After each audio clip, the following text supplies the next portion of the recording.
hora que uma relação castada põe um ponto, muda de parágrafo, ou seja, termina com ele, passa a outra página. Fim de uma relação é que é fim de uma vida, é que a morte. Fim de uma relação é simplesmente fim de uma página. A hora que termina, acabou persegue alguém, acabou insulta, acabou solta, acabou mata, para modi, é que é fim de vida, se me falhanhos.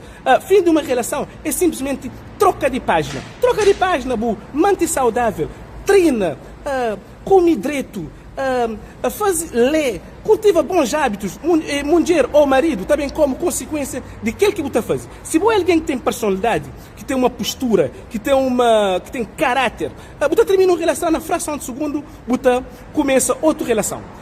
Você é alguém que creu, sim, uma página nesse mundo de hoje em dia. Ora, principalmente se nós temos filhos em comum, nós devemos manter, nós que temos relação sexual e afetiva, mas nós devemos manter uma relação cordial, de respeito mútuo, para modo de nós ter um filho, para nós criar, ter um filho ou mais, para dar exemplos de filho que pode criar num ambiente de crispação, de guerra, de conflito constante, de insulto. Nós temos que dar bom exemplo, senão mais tarde ele também reproduz tudo aquilo que prende com nós. Então, alguém está falando, mas nunca pode ficar sem mulher. Como assim nunca pode ficar sem mulher?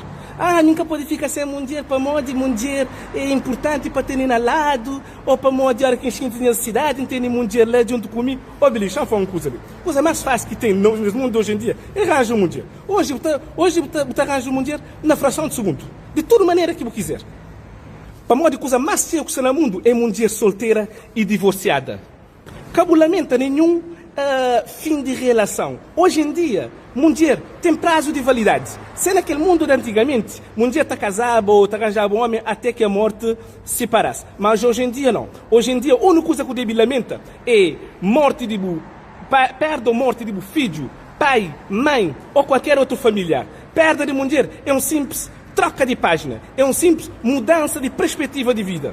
Hoje, separação ou divórcio é a coisa mais natural que tem no mundo de hoje em dia. Segundo estatística, na cada 10 alguém que está em casa, hoje, só 2 ou 3 estão conseguindo manter uma relação duradoura. Só 2 ou 3 estão conseguindo ultrapassar, por exemplo, 15 ou 20 anos e assim, de casamento. Que os outros, tudo, está chegando no máximo 8 e 10 anos. Portanto, a partir de lá, acabou-se a história.